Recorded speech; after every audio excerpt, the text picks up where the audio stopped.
একজন সাধারণ police constable যে কতটা ভয়ঙ্কর হতে পারে সেটাই বিজয় দেবরকোন্ডার নতুন মুভি কিংডম ওরফে সাম্রাজ্যতে দেখানো হয়েছে। আজ আলোচনা করব এই কিংডম মুভি নিয়ে। চলো তাহলে ভিডিওটা শুরু করি। জয় হিন্দ, বন্দে মাতরম, স্বাগতম রিভিউ কপস ইউটিউব চ্যানেলে। আমি তন্ময়, রিভিউ এর দুনিয়াতে সবাইকে স্বাগত জানাই। সাম্রাজ্য মুভিটি হলো একটি স্পাই অ্যাকশন ড্রামা মুভি। তবে মুভিটিতে স্পাই ও অ্যাকশন ঠিকঠাক বিল্ড না করতে পারলেও ইমোশনাল ড্রামা বা ইমোশনাল অ্যাটাচমেন্ট খুব সুন্দর করে বিল্ড করেছেন জার্সি মুভির ডিরেক্টর গৌতম তিন্নানুরি ও প্রডিউসার নাগাভামসি। 158 মিনিটের এই মুভিটি একটুও বোর করবে না বিজয়ের ফ্যান্সদের। মুভিটির স্টোরির কথা একটু বলি। সুরি নামে এক কনস্টেবল তার বড় ভাই শিবাকে অনেকদিন থেকেই খুঁজছে। এমন সময় তার কাছে একটা অফার আসে যে তাকে স্পাই হয়ে শ্রীলঙ্কান একটা গ্যাংয়ের মধ্যে ঢুকতে হবে।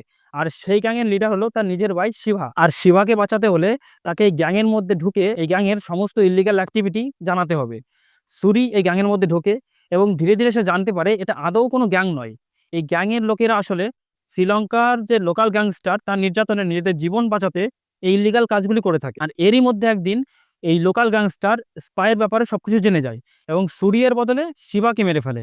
আর সেখান থেকেই সুরির রিভেঞ্জ নেওয়া শুরু হয়।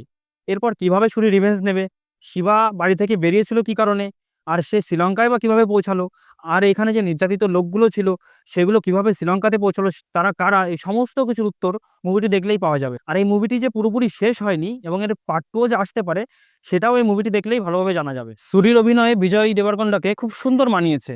তার অ্যাক্টিং ও অ্যাটিটিউড দুটো স্টোরির সাথে খুব ভালোভাবে ফিট হয়েছে। আর শিবা হিসাবে সত্যদেব ও ডক্টর মধু হিসাবে ভাগ্যশ্রী এর অ্যাক্টিং ঠিকঠাক। যদিও ভাগ্যশ্রী এর স্ক্রিন টাইম খুবই কম, আর তাকেও একজন স্পাই হিসেবে দেখানো হলেও স্পাইয়ের সেরকম কোনো মুভমেন্ট ক্রিয়েট করা হয়নি। তবে শ্রীলঙ্কান গ্যাংস্টার মুরুগানের রোলে ভেঙ্কটেশ ভিপি এর কাজ খুবই সুন্দর। এই সব কিছুর সাথে অনিরুদ্ধের বিজিএম পুরো কাহিনীটিকে আরো জোরালো করে তোলে। এই মুভির হিন্দি ডাবিং এতটাই ন্যাচারাল যে যেটা শুনে মনে হচ্ছে না যে এটা একটা তেলেগু ভাষার মুভি। মুভিটির ফার্স্ট হাফ কিন্তু খুবই এঙ্গেজিং, কিন্তু সেকেন্ড হাফে মুভিটা একটু স্লো হয়ে যায়, বাট সেটা খুব একটা বোঝা যায় না। ওভারঅল মুভিটিকে ডিসেন্ট একটা মুভি বলা যায় এবং ফ্যামিলির সঙ্গে এক্সপিরিয়েন্স করার মতো একটা মুভি। বাদবাকি মুভিটা আমার ঠিকঠাকই লেগেছে। আমার রেটিং 3.5/5। আজ তাহলে এই পর্যন্তই। ভিডিওটি ভালো লেগে থাকলে ও হেল্পফুল বলে মনে হলে চ্যানেলটিকে অবশ্যই সাবস্ক্রাইব করো, লাইক করো ও কমেন্টে জানিও মুভিটির কোথায় তোমাদের সবথেকে বেশি ভালো লেগেছে।